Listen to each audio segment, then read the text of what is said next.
Vous savez qu'en ce moment, à l'Assemblée nationale, on est en train d'étudier un texte sur le développement des énergies renouvelables.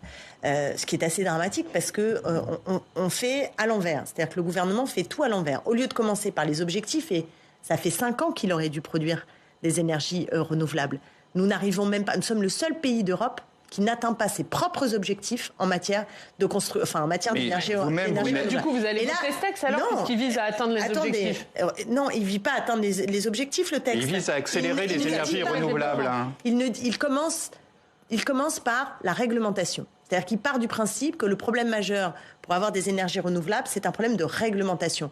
Il n'y a pas un copec, 1 euro dans Non, mais il n'y a pas d'argent mis dans cette loi. Ce n'est pas une loi cadre. Donc moi, je ne sais pas comment on crée massivement et ça veut dire que vous voterez contre cette loi.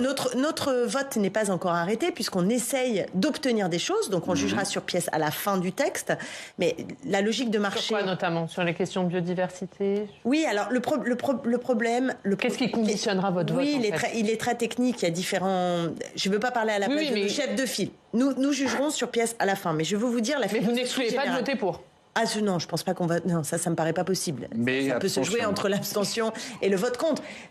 J'essaie de vous expliquer. Au lieu d'avoir d'abord une loi qui dit quels sont les grands objectifs, d'accord, pour notamment qu'à horizon 2050, on ait 100% d'énergie renouvelable. En tout cas, c'est notre point. C'est votre objectif, ça. C'est notre objectif. Il est ambitieux, mais c'est notre objectif, d'essayer de voir comment on peut avancer vers 100% d'énergie renouvelable. Le gouvernement ne commence pas par là, il commence par un texte sur la réglementation. Et qui va en fait casser un certain nombre de règles de marché pour aller vers du gré à gré et penser que finalement, ça va fonctionner tout seul par la magie voyez, de l'offre et de la demande. On va faire exploser le nombre de... Il y a quand même des objectifs en termes d'énergie renouvelable, de développement de l'éolien offshore, de développement de l'éolien terrestre. Non, il n'y a pas d'objectif dans la loi. Ah si, il y a les 40... En tout cas, il y a l'objectif de 40 champs éoliens offshore. Oui, non, mais le problème, c'est qu'en fait, il faudrait se poser la question de notre industrie pour les produire. Et nous proposons de multiplier par 3 pour arriver à 200 000 emplois directement consacrés à ces énergies renouvelables.